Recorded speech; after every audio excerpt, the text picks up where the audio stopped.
오늘의 복음. 오늘은 2020년 2월 13일 목요일입니다. 오늘의 독서는 열왕기 상근의 말씀 11장 4절에서 13절입니다. 솔로몬 임금이 늙자 그 아내들이 그의 마음을 다른 신들에게 돌려놓았다. 그의 마음은 아버지 다윗의 마음만큼 주 그의 하느님께 한결같지는 못하였다. 솔로몬은 시돈인들의 신 아스타롯과 암몬인들의 혐오스러운 우상 밀콤을 따랐다. 이처럼 솔로몬은 주님의 눈에 거슬리는 악한 짓을 저지르고 자기 아버지 다윗만큼 주님을 온전히 추종하지는 않았다. 그때 솔로몬은 예루살렘 동쪽 산 위에 모압의 혐오스러운 우상 크모스를 위하여 산당을 짓고 암몬인들의 혐오스러운 우상 몰록을 위해서도 산당을 지었다.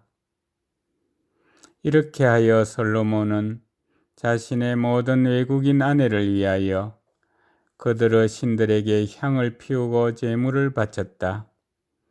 주님께서 솔로몬에게 진노하셨다. 그의 마음이 주 이스라엘의 하느님에게서 돌아섰기 때문이다. 그분께서는 그에게 2번이나 나타나시어 이런 일, 곧 다른 신들을 따르는 일을 하지 말라고 명령하셨는데도 임금은 주님께서 명령하신 것을 지키지 않았던 것이다. 그리하여 주님께서 솔로몬에게 이렇게 말씀하셨다.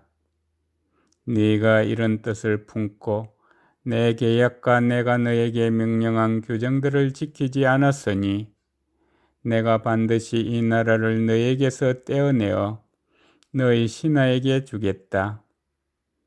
다만 네 아버지 다윗을 보아서 네 생전에는 그렇게 하지 않고 네 아들의 손에서 이 나라를 떼어내겠다. 그러나 이 나라 전체를 떼어내지는 않고 나의 종 다윗과 내가 뽑은 예루살렘을 생각하여 한 지파만은 내 아들에게 주겠다. 주님의 말씀입니다. 오늘의 복음은 마르코가 전한 거룩한 복음 7장 24절에서 30절입니다. 그때 예수님께서 티로 지역으로 가셨다. 그리고 어떤 집으로 들어가셨는데 아무에게도 알려지기를 원하지 않으셨으나 결국 숨어 계실 수가 없었다. 더러운 영이 들린 딸을 둔 어떤 부인이 곧바로 예수님의 소문을 듣고 와서 그분 발 앞에 엎드렸다. 그 부인은 이교도로서 시리아 페니키아 출신이었는데 자기 딸에게서 마귀를 쫓아내 주십사고 그분께 청하였다. 예수님께서는 그 여자에게 먼저 자녀들을 배불리 먹여야 한다. 자녀들의 빵을 집어 강아지들에게 던져주는 것은 옳지 않다 하고 말씀하셨다. 그러자 그 여자가 주님, 그러나 상 아래에 있는 강아지들도 자식들이 떨어뜨린 부스러기는 먹습니다 하고 응답하였다. 이에 예수님께서 그 여자에게 말씀하셨다. 네가 그렇게 말하니 가보아라. 마귀가 이미 네 딸에게서 나갔다. 그 여자가 집에 가서 보니 아이는 침상에 누워있고 마귀는 나가고 없었다. 주님의 말씀입니다.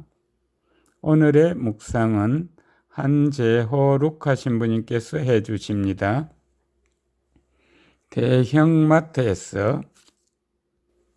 대형마트에서 버려지는 쓰레기에 관한 텔레비전 뉴스 보도를 본 적이 있습니다. 예를 들어 소비자들은 유통기한이 많이 남아있는 유제품을 선호하여서 대형마트는 가장 신선한 상품을 앞에 진열한다고 합니다. 항상 신선한 것을 판매한다는 이미지를 심어주려는 것입니다. 반면 유통기한이 얼마 남지 않은 식품들은 어차피 팔리지도 않을 것이라는 이유로 뒤로 밀려났다가 버려지는 경우가 많습니다. 이렇게 쓰레기로 처리되는 빵, 야채, 가공식품들이 엄청납니다. 선진국에서는 가축 사료나 에너지 재활용으로 쓰이기도 하지만 상당수의 나라에서는 말 그대로 쓰레기가 될 뿐입니다. 그런데 이렇게 버려지는 것들이 식량이 부족한 나라에서는 너무나 절실한 생존의 음식으로 보이지 않겠습니까? 이런 면에서 볼 때 부스러기라는 표현은 배고픈 이들에게는 정녕 간절한 단어입니다. 그 부스러기가 생존을 결정할 수도 있기 때문입니다. 온전한 빵을 먹는 이들은 정작 그 빵에 고마움을 느끼지 못할 수도 있는데 말입니다.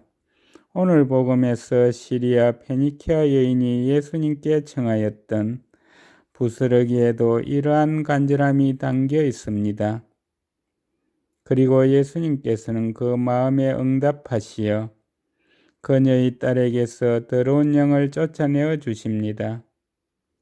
부스러기의 은총이 이렇게 크다면 도대체 빵의 은총은 얼마나 크겠습니까? 우리는 몸소 생명의 빵이 되신 예수 그리스도를 받아 모시는 사람들입니다. 빵이 되어 오시는 그분 안에서 우리는 어떤 간절함을 지니고 있는지 생각해 보아야 하겠습니다. 감사합니다.